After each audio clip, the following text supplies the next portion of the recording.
почитатели на YouTube, аз съм, че сега в този клип ще стане полицай. Ето.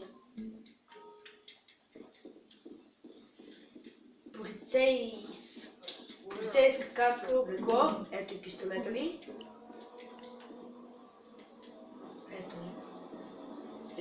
Ето го мотора ми. Сега като полицай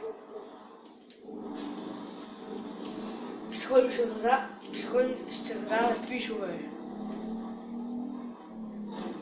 Шегувам се. Трябва не става за полицай. Той по-скоро е...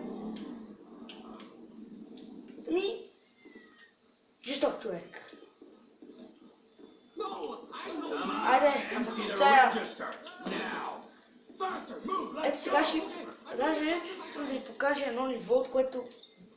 едно място, от което може да се скриете, когато ви подложим полиция, както сега. Хайде, чингето се нуждат пари. Мерси, чао.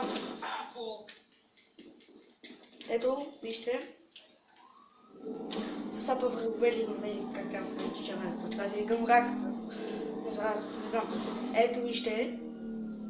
От това място може да избягате. Поне аз най-често бягам от тук. Ето вижте го на карта. Ето това цялото.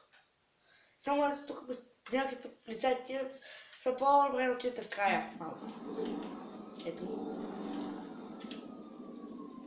Да не знам дали има музика. Не.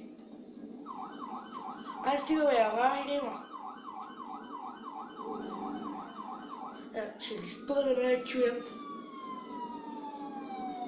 другите полицаи. Истински. Сега дали ще мога да се следя с тълпата? Не гледайте, нищо обичайно, само един полицай. Само да ме чуят. Това нищо няма. Страхотно. Давай ме чуват.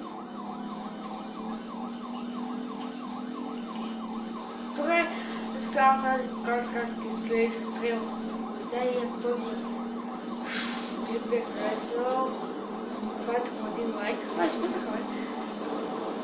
Дайте му един лайк. Напишете някакъв коментар.